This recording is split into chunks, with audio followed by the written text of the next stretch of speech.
أشرقت نفسي بنور من فؤادي حينما رددت يا رب العباد وانتشت روحي من الشيطان الرجيم بسم الله الرحمن الرحيم அளவற்ற அருளாளனும் நிகரற்ற அன்பையோடும் ஆகிய எல்லாம் வல்ல அல்லாஹ்வின் மாபெரும் கிருபையினால் இன்றைய இந்த புத்தக வெளியீட்டு விழா முடித்துவிட்டு இந்த ஆண்டு விழா நிகழ்வில் பெருந்திரளான பெற்றோர்களையும் தாய்மார்களையும் பெரியவர்களையும் சந்திப்பதில் மிக்க மகிழ்ச்சி அடைகின்றேன். அல்ஹம்துலில்லாஹ். இந்த வாய்ப்பை ஏற்படுத்தி கொடுத்த எல்லாம் வல்ல அல்லாஹ்வுக்கே எல்லா புகழும். சுப்ஹானக லா இல்ம லனா இல்லா மா அல்லம்தனா இன்னக அன்தல் அலீமுல் ஹக்கீம். ஒரு 5 நிமிஷம் பெற்றோர்கள் இங்கே அதிகமான தாய்மார்கள் இங்கே இருக்கிறீங்க. நாம் இது மாதிரி நிகழ்வுகளில் தான் சில பொதுவான விஷயங்களை கேட்பதற்கான வாய்ப்புகள் நமக்கு கிடைக்குது இல்லைங்களா? அதனால் ஒரு 5 நிமிஷம் நம்ம கொஞ்சம் கவனித்து கேட்போம் இன்ஷா அல்லாஹ். நான் அதிகமாக நம்ம ஃபேமிலி கேதரிங்கிற ஒரு சிஸ்டம் இஸ்லாமிக் சொசைட்டிக்குள்ளே இல்லை, இஸ்லாமிய சமூகத்துக்குள்ளே ஒரு பொது வெளியில் நம்ம குழுவாக கூட்டமாக உட்கார்றதோ ஏந்திரிக்கிறதோ பேசக்கூடிய வாய்ப்புகள் ரொம்ப குறைவு. அதிகபட்சம் போனால் கல்யாணத்துக்கு போவோம், அல்லது நிச்சயதார்த்த நிகழ்ச்சிக்கு போனோம், வலிமாவுக்கு போவோம், சாப்பிட்டு முடிச்சுட்டு நம்ம சொந்த பந்தங்களை பார்த்துட்டு வந்துடுவோம். சமூகம் சார்ந்தோ நமது குழந்தைகள் சார்ந்தோ அல்லது நம்ம சமூகத்திலே இருக்கக்கூடிய சுற்றி நடக்கக்கூடிய விஷயங்களை பற்றி கேட்பதற்கான, தெரிந்து கொள்வதற்கான, விளங்குவதற்கான வாய்ப்புகள் நமக்கு மிகவும் குறைவாகத்தான் கிடைக்கிறது. அப்படிப்பட்ட ஒரு அரிய வாய்ப்புகள் ஒரு வாய்ப்பாகத்தான் நான் இந்த வாய்ப்பை பார்க்கின்றேன். இந்த வாய்ப்பை ஏற்படுத்தி கொடுத்த குறிப்பாக நம்முடைய மவுண்ட் ஹீரா பள்ளியினுடைய ஆசிரியர், தாளாளர், சகோதரர் ஃபிரோஸ்கான் அவர்களுக்கு நன்றியை தெரிவிச்சுக்கிறேன். பெற்றோர்களே, நாம் இங்கே பார்த்துருக்கோம் இந்த பொற்காலம் என்கின்ற இந்த புத்தகம். இந்த புத்தகத்தை பற்றி இன்னைக்கு பேச வேண்டிய ரொம்ப தேவையான ஒரு காலமாக நான் உணர்கின்றேன்.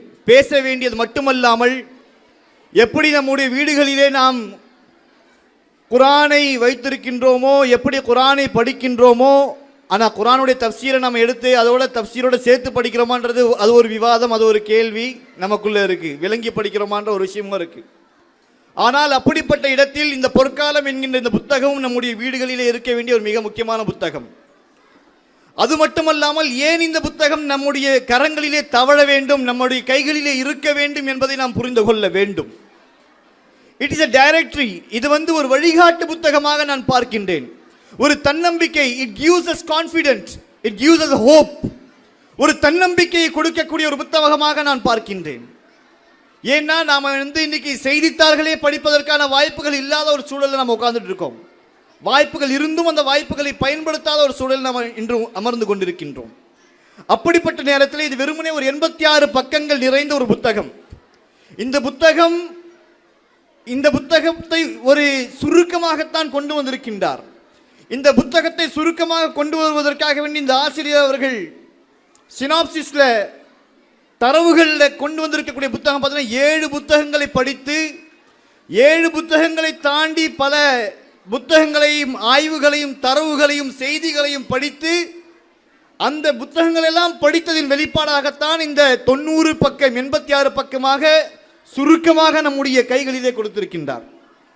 இந்த புத்தகத்தை எழுதின ஒரு ஆசிரியர். ஆனால் இந்த புத்தகத்திற்கு ஒரு மதிப்புரையை எழுதியிருக்கின்றார், அணிந்துரையை எழுதியிருக்கின்றார். அவர் ஒரு பேராசிரியர். அவரும் யார் என்று பார்த்தால் இதே போன்று சமூகத்திற்காக வேண்டி தன்னை அர்ப்பணித்திருக்கக்கூடிய பேராசிரியர் ஜவாஹிருல்லா என்று சொல்லக்கூடிய மிகப்பெரிய ஒரு ஆளுமை. அந்த ஆளுமை எழுதியிருக்கக்கூடிய அணிந்துரையில் சமூகத்தில் இன்று இருக்கக்கூடிய பல்வேறு விஷயங்களையும் அந்த விஷயங்களை எதிர்கொள்வதற்கு இந்த புத்தகம் எப்படியெல்லாம் நமக்கு உதவியாக இருக்கின்றது என்கின்ற ஒரு அணிந்துரை எழுதியிருக்கின்றார்கள். அவர் எழுதியிருக்கக்கூடிய அந்த அணிந்துரையின் பல விஷயங்கள் அதிலே கொடுக்கப்பட்டிருக்கின்றது. அதில் குறிப்பாக ஒரு லைனை ரொம்ப அழகாக சொல்றாரு. இந்த நூலை படித்து முடித்தவுடன் சமகால இஸ்லாமிய சமூகம் தற்போதைய நிலை குறித்து சுய பரிசோதனை செய்யும் என்று திடமாக நம்புகின்றேன் என்று இந்த ஆசிரியர் எழுதிய அந்த புத்தகத்தை ஒரு பேராசிரியர் நம்புகின்றார் என்றால், இந்த புத்தகத்தை படிக்கக்கூடிய நாம் அனைவரும் எப்படிப்பட்ட நம்பிக்கை நமக்குள் உருவாக்க முடியும் என்பதை நாம் யோசித்து பார்க்க வேண்டும். அதே போன்று இன்னொரு விஷயத்தையும் அதிலே முக்கியமாக அடிக்கோடிட்டு காட்டுகின்றார். உணர்ச்சிக்கு ஆட்பட்டு விடாமல் சிந்தித்து செயலாற்றுகின்ற வீரியம் மிக்க இஸ்லாமிய சமூகம் உருவாக வேண்டும். அப்படிப்பட்ட ஒரு சமூகத்தை உருவாக்குவதற்காக வேண்டி இந்த புத்தகம் துணை புரியும், துணை நிற்கும் என்கின்ற ஒரு எண்ணத்தையும் அவர் வெளிப்படுத்தியிருக்கின்றார். அந்த ஒட்டுமொத்த அணிந்துரை கட்டுரையிலே இந்த 2 செய்திகள் இன்றைய இந்த நிகழ்வுக்கும் இன்றைய நடைமுறைக்கும் இவர் எழுதிய அந்த புத்தகத்திற்கும் மிகவும் பொருத்தமான ஒரு விடயமாக நான் பார்க்கின்றேன்.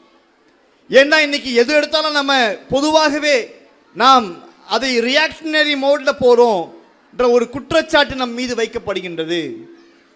நாம ரியாக்ஷனரி ரொம்ப வீரியமாக போகின்றோம். முஸ்லிம்கள் என்றாலே இன்று வெறுக்கக்கூடிய ஒரு சூழலில் நாம் இன்று சர்வதேச அளவிலே இன்று கட்டமைத்திருக்கின்றார்கள்.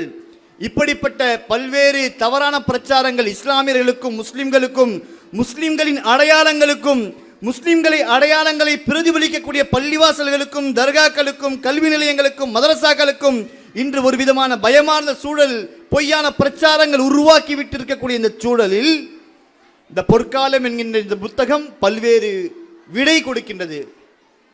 அந்த பல்வேறு கேள்விகளுக்கு சந்தேகங்களுக்கு விளக்கம் அளிக்கின்றது. அதில் குறிப்பாக ஆசிரியர் எழுதுகின்றார்.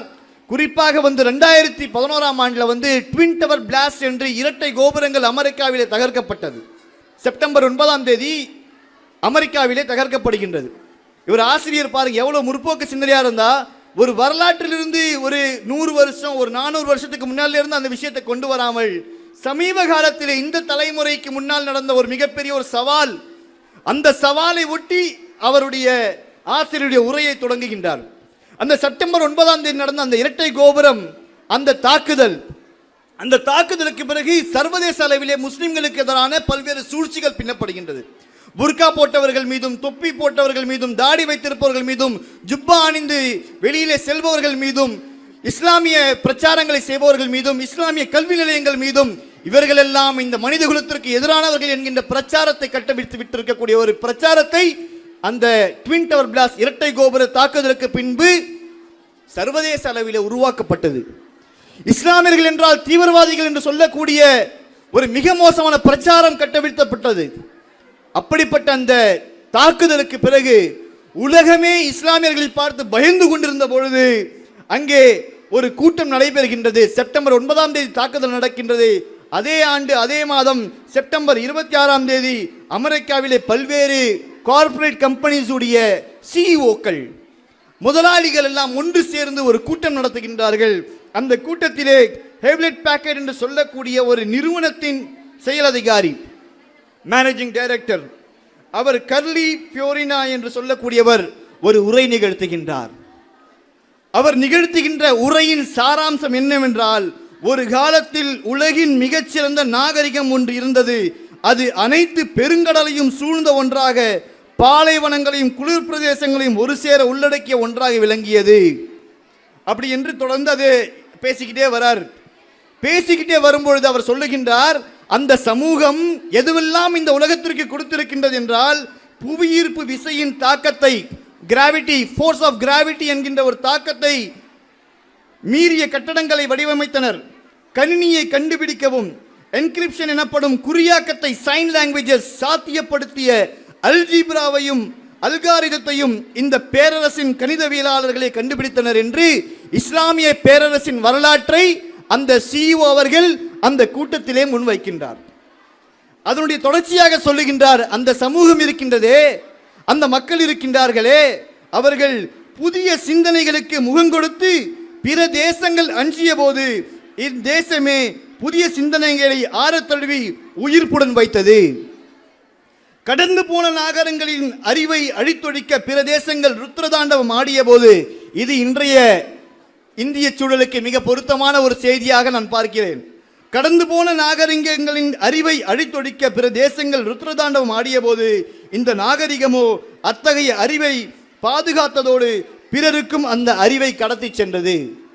இது ரெண்டுமே ரொம்ப முக்கியமான செய்தி. ஏன் இந்த செய்தியை சொல்றேன்னு சொல்லி கேட்டீங்கன்னா, கிபி 4ஆம் நூற்றாண்டிலிருந்து கிபி 15ஆம் நூற்றாண்டு வரை அவர் ஆசிரியர் வந்து ரொம்ப அழகா இந்த பொற்காலம் என்கின்ற புத்தகத்தை இருண்ட காலம் எது, கற்காலம் எது, பொற்காலம் எது என்கின்ற வரையறையை மிக அழகாக இங்கே சொல்லியிருக்கின்றார். அப்படிப்பட்ட நேரத்தில் இந்த விஷயத்தில் வந்து நிறைய செய்திகள் நமக்கு கொடுத்திருக்கின்றது. அந்த இருண்ட காலம் என்று சொல்லும் பொழுது முஸ்லிம் ஆய்வாளர்கள், நாம் இன்று கட்டுகின்றோமே, வீடு கட்டுறோம், பல்வேறு உலக நடைமுறைகளை நாம் பார்க்கின்றோம், சர்ஜரி பார்க்குறோம், ஆப்ரேஷன்ஸ் பார்க்குறோம். அதே மாதிரி இன்று சிட்டி டெவலப்மெண்ட் சொல்லி பல்வேறு நகரங்களை வளர்த்து கொண்டிருக்கின்றார்கள், பெரிய பெரிய கட்டமைப்புகளை கட்டுகின்றார்கள். அதற்கெல்லாம் மூல காரணமாக இருந்தது இஸ்லாமியர்கள் என்கின்ற பல்வேறு விஷயங்களை இந்த நூலிலே அவர் பதிவு செய்திருக்கின்றார்.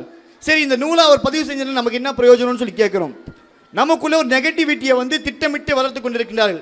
இஸ்லாமியர்கள் எதற்கும் உதவாதவர்கள், இஸ்லாமியர்களுக்கும் நமக்கும் சம்பந்தம் இல்லை, இஸ்லாமியர்களாக இந்த தேசத்திற்கு இந்த உலகத்திற்கு எந்த விதமான பிரயோஜனமும் இல்லை என்கின்ற ஒரு தவறான பிரச்சாரத்தை இன்று பரவலாக்கப்பட்டு கொண்டிருக்கக்கூடிய நேரத்திலே நாம் தலை நிமிர்த்தி நெஞ்சை உயர்த்தி நாம் சொல்ல முடியும், மருத்துவத்திற்காக வேண்டி அடிக்கோலிட்டவர்கள் இஸ்லாமியர்கள். இல்லங்களிலே நாம் இன்று உருவாக்கக்கூடிய பல்வேறு விதமான நவீனமயமாக்கலான விஷயங்களை உருவாக்கியவர்கள் இஸ்லாமியர்கள். அதே போன்று கல்வி நிலையங்கள். இங்கே ஒரு கேள்வியை முன் வச்சார், உலகத்திலே ஃபர்ஸ்ட் யூனிவர்சிட்டி எதுன்னு சொல்லிட்டு. அது ஃபாத்திமா ஃபியரா உருவாக்கிய பல்கலைக்கழகம் என்று இங்கே ஒரு சகோதரி அவர்கள் பதில் சொன்னார்கள். பார்ப்பதற்கே மிகவும் சந்தோஷமாக இருக்கின்றது. இது போன்ற விஷயங்களை மார்க்கமும் அல்லாஹ்வும் அல்லாஹ்வின் தூதரும் மார்க்கமும் நபிமார்களும் சஹாபாக்களும் நமக்கு வழிகாட்டிய வழி. இந்த சமூகம் ஒரு அறிவார்ந்த ஒரு முற்போக்கு சிந்தனை கொண்ட சமூகமாக உருவாக வேண்டும். கிரிட்டிக்கல் திங்கிங் என்று சொல்லக்கூடிய ஆக்கப்பூர்வமான சிந்தனைகளை உருவாக்கக்கூடிய ஒரு சமூகமாக நாம் உருவாக வேண்டும். அப்படி உருவாக்குவதன் மூலமாக நம்முடைய வருங்கால தலைமுறைகளை நாம் பாதுகாக்க முடியும். நம்முடைய வருங்கால தலைமுறையை பாதுகாப்பதற்கு நாம் முதலில் தன்னம்பிக்கை அளிக்க வேண்டும். தன்னம்பிக்கை அளிப்பதற்கான ஒரு ஆயுதம் தான் இந்த புத்தகம் என்பதை நான் சொல்லிக்கொண்டு, என்னுடைய 10 நிமிஷத்துக்கு மேலே டைம் ஆயிடுச்சுன்னு நினைக்கிறேன், ஆசிரியர் வந்து நின்ட்டாரு. எனவே இன்னும் நிறைய, ஏன்னா ஒரு நூலகத்திற்கு மதிப்புரை சொல்லும் பொழுது அது வந்து கிட்டத்தட்ட ஒரு அரை மணி நேரமாக அது எடுக்கும். நான் அதனால தான் சுருக்கமாக இந்த விஷயங்கள் எல்லாம் உங்களுக்கு முன்னால் பதிவு செய்து, நிச்சயமாக நான் ஏற்கனவே சொல்லியிருந்தேன், ஒரு நூலகம் நமக்கு பக்கத்தில் கோட்டக்குப்பம் சொல்லி ஒரு ஊர் இருக்கு, அங்கே வந்து ஒரு நூலகம் இருக்கு. அஞ்சுமன் நுஸ்ரத்துல் இஸ்லாம் என்று சொல்லக்கூடிய ஒரு அமைப்பின் மூலமாக 1926ஆம் ஆண்டு துவக்கப்பட்ட ஒரு நூலகம். அந்த நூலகத்தில் இன்று 20,000 புத்தகங்கள் இருக்கின்றன. அந்த நூலகத்தை உருவாக்கிய அப்துல் ஹமீத் ஹஃபீஸ் பாக்கவி ரஹமத்துல்லாஹி அலைஹி ஹஸ்ரத் அவர்கள் அந்த நூலகத்தை உருவாக்கி இருக்கின்றார்கள். இது சொல்வதற்கு காரணம், நம்முடைய உலமா பெருமக்கள் அவ்வளவு பெரிய கல்வி கற்பதற்கு முன்னுரிமை கொடுத்திருக்கின்றார்கள். அப்படிப்பட்ட ஒரு கல்விக்கும் கற்பிப்பதற்கும் கற்பித்தலுக்கும் நாம் முன்னுரிமை கொடுக்க வேண்டும். நம்முடைய பிள்ளைகளையும் நாம் அது போன்ற ஆற்றல் மிக்கவர்களாக உருவாக்குவதற்கு தாய்மார்கள் இங்கே நாம் அதற்கான ஒத்துழைப்போடு அதற்கான ஆர்வத்தோடு நாம் பங்களிக்க வேண்டும் என்று சொல்லி வாய்ப்பளித்தமைக்கு நன்றி கூறி விடைபெறுகின்றேன். வாஹிரு தாவனா அல்ஹம்துலில்லாஹி ரப்பில் ஆலமீன். அஸ்ஸலாமு அலைக்கும் வரஹ்மத்துல்லாஹி வபரகாத்துஹு.